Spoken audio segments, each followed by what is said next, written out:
thank you for being here today. Thank you for your commitment to cleaner air in this country of ours.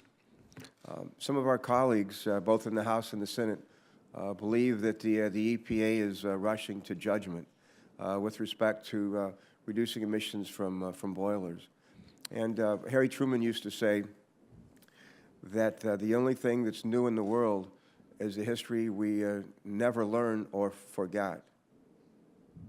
And in this instance, a little bit of history probably would serve us all well.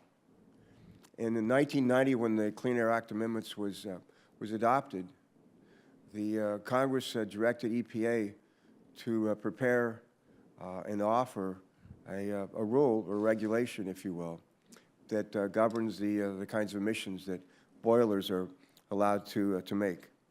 And EPA was given in the Clean Air Act amendments 10 years to do that.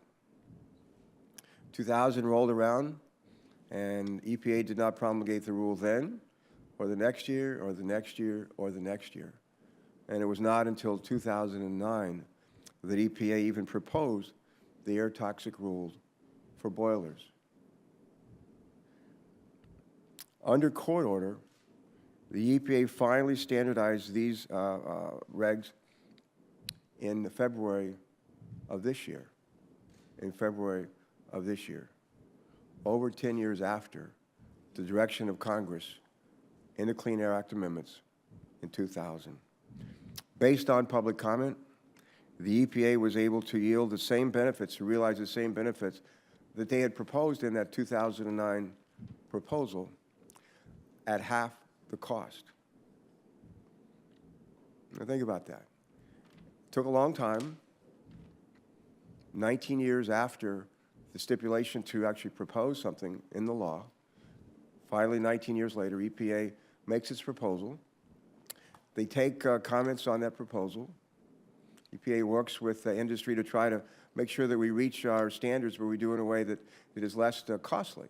I call it better results for less money, something we should all be for. But EPA was able to yield the same benefits in terms of reductions at about half the price of compliance. Again, to address stakeholder concerns, the EPA recently re-proposed the Boiler Act, and I think they've done a good job. Most of these large-scale boilers are located at industrial facilities. They're not in our schools.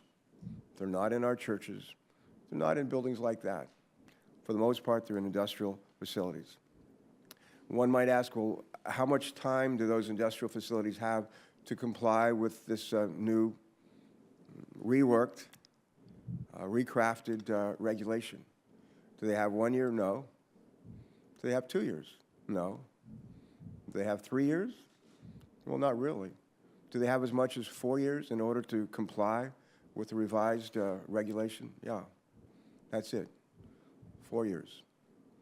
So a regulation, if you will, that's been now 21 years in the making, with an additional 4 years for compliance, albeit at a price roughly half of what was envisioned even a year and a half ago. That's not altogether bad.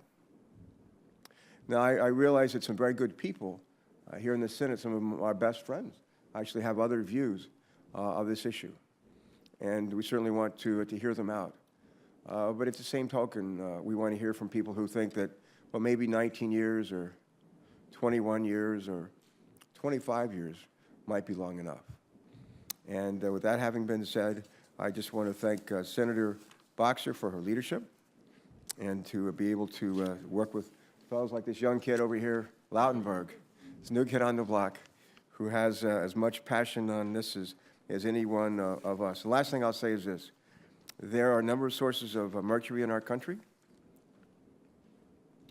The second largest source of mercury in our country, just to reemphasize that, comes from these boilers. We're not talking about 1.5 million boilers that have to undergo this kind of regulation, as Barbara said, less than 1%, less than 1%.